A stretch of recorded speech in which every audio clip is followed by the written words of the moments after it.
Today I just wanted to talk a little bit about my barbering journey, where it started, how I got started, and where I am today, and everything in between. So it all started when I was working for an insurance company, and I hated it. It was like telephone sales. You're doing the same conversation with people over and over and over all day, and it was just soul destroying. It was really, really getting me down. So my older brother, he was a barber at the time, and he said, "Yeah, why don't you try cutting hair?" And I was like, "Cutting hair? I don't know. I'm not sure whether I'm going to like it." And he said, just try it. Okay, cool. So I thought I'd give it a go. He showed me some real basic haircuts on some friends, showed me some of the tools and the techniques and things. And I thought, you know what, I've got nothing to lose here. I'm hating my job selling insurance, so let's give it a go. So I found a few friends that would let me cut their hair. This was in like late 2013, and I was just jacking these people up. Like, obviously because I didn't know what the fuck I was doing, but that's where the ball got rolling, and I decided to take a course, which started on it was the 4th of January 2014 was when that course started. Now, I'm not going to mention any names. It was in London, and it was about £3,000, this course, to get started, not including my equipment. I had to obviously buy my own equipment. And I thought it was good at the time. In hindsight, it taught me some very, very basics of how to cut hair, but I definitely learnt more in the shop. I kind of left that course thinking, because they kind of like blow smoke up your ass a little bit and pump you up and be like, yeah, that's really good, that's really great. And in reality, it was just churning out absolute shit. And I don't feel that there was much help in like guidance in what I was doing wrong and how I could improve. So I come out of there after about 3 months thinking I was the daddy. I was like, I got this. Then it was time to find a job in a shop. I was going from shop to shop in my hometown, and I could not find anything.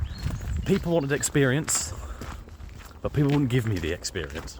Done a couple of trial cuts, they were bad, and they said, you know, when you go and get some more experience, come back and we might take you on. And I was like, oh man. So I had to start looking outside of my hometown, and I was a small town outside of where I was living, and this guy, Andy his name was, shout outs to Andy, he took me on and gave me a chance, which is very kind of him. But before I got there, I was doing home cuts.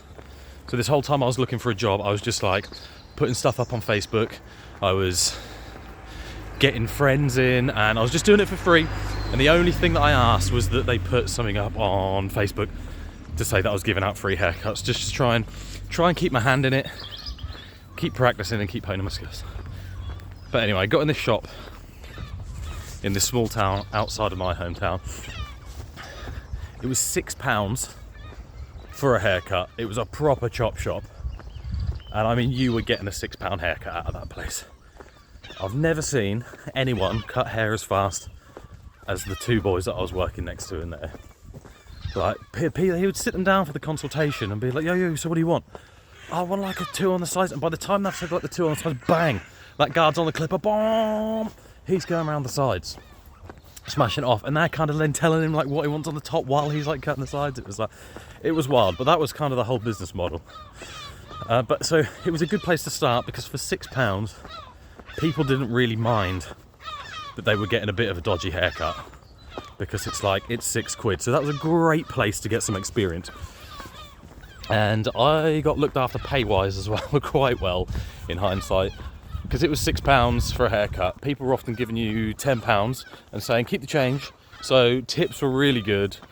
And I think I got paid about £350 to £400 a week on top of that. Now, it wasn't like chair rent, and it wasn't commission. It was like a salary. So no matter how much or how little I did, I got paid like £350, £400, whatever it was, plus my tip. Now, I didn't know how the fuck barbershops worked, because they didn't teach me that in barber school. I didn't realise that it was even meant to be like a chair rent or a commission. And I've never ever heard of another shop which has done it like my first shop did with the salary. But anyway, I was there for like 6 months, and now the shop that my older brother was working in, his boss was expanding their shop and getting some more chairs. So he said, yo, the shop's expanding, there's some more chairs, do you want a chair? Now the reason that I moved, and it was a significant pay cut, and I mean a significant pay cut. Luckily I was living with my parents at the time, so I didn't desperately need the money. The reason I moved is because I knew that my brother and the boys in there were more passionate about barbering, and they were good, and they all wanted to teach me. Whereas the shop that I was in Downham Market, not that there was anything wrong with it, it was just so busy all the time that I was just left to my own devices. And I didn't have time to get taught by the two other guys that were in there.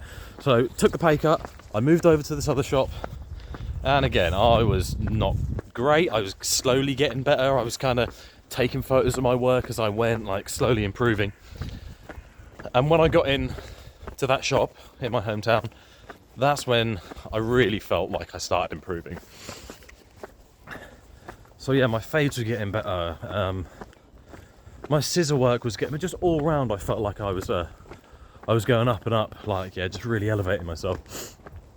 But because it was a walk-in shop, I didn't have the mindset and I didn't have the know on how to build clientele, or if I should even be building clientele. So it would be, you'd sit in the shop and you would just wait for people to walk in, basically. And you'd be waiting for people to walk in, and because I was the new kid and there wasn't a lot of clients, no one wanted to sit in my chair. Everyone would always come and see some of the other boys, so no one wanted to sit in my chair, which is like disheartening, you know. That hurts.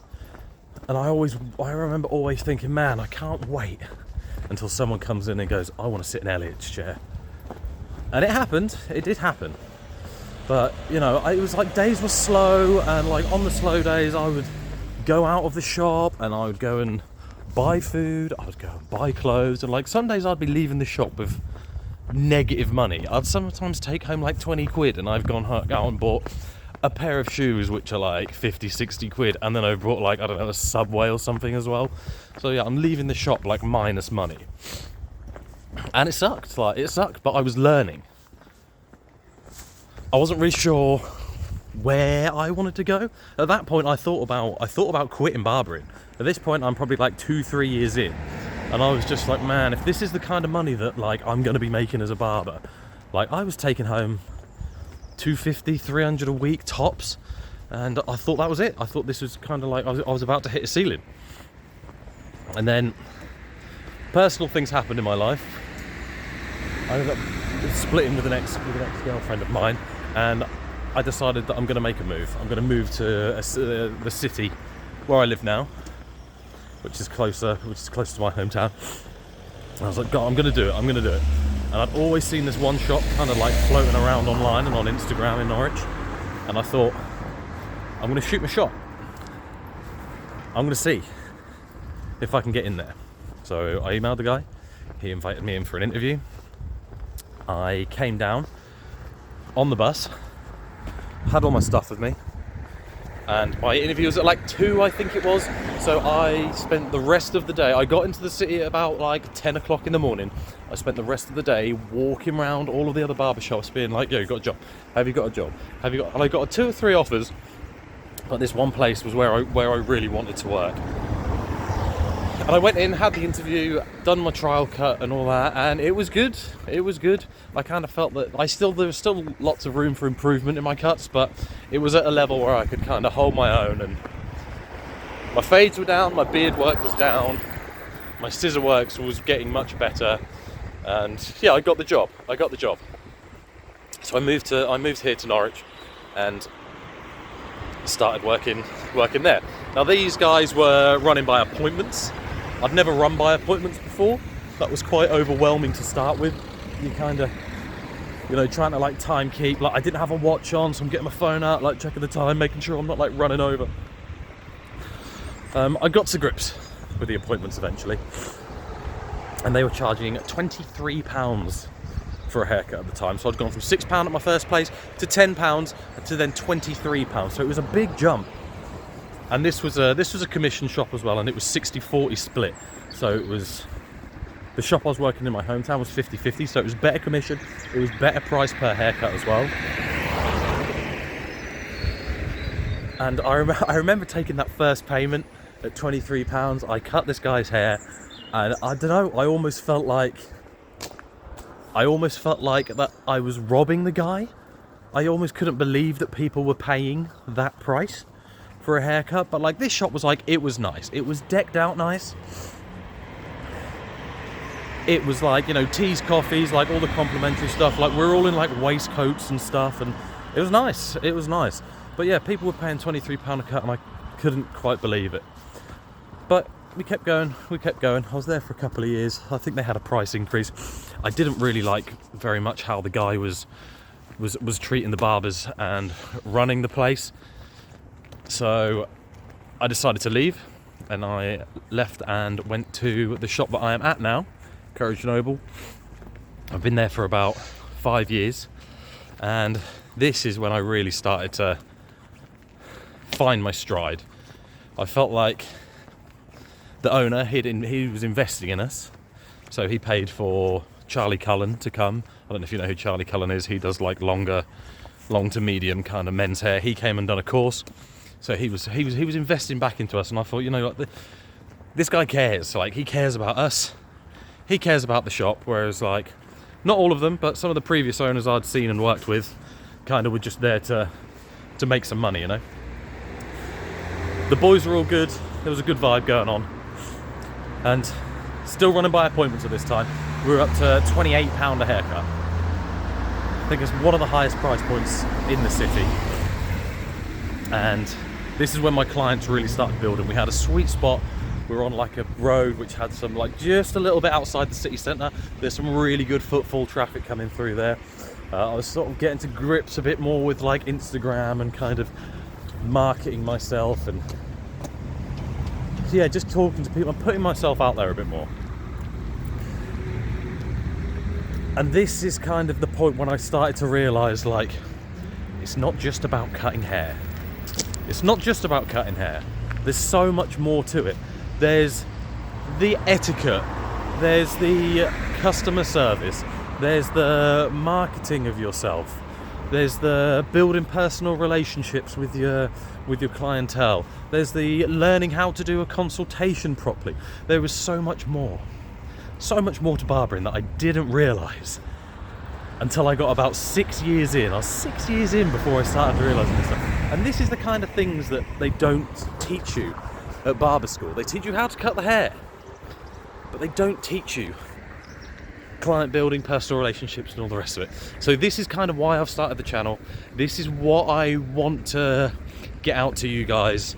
No matter how experienced you are, I'd like to build a community. I want to bring some barbers together. I want to help us grow. I want to share knowledge and information. So here we are, 10 years into the journey, and we're learning. There's more learning to do every day. And yeah, that's it so far. My next sights for the future, I'm looking at getting my own shop started in the very near future.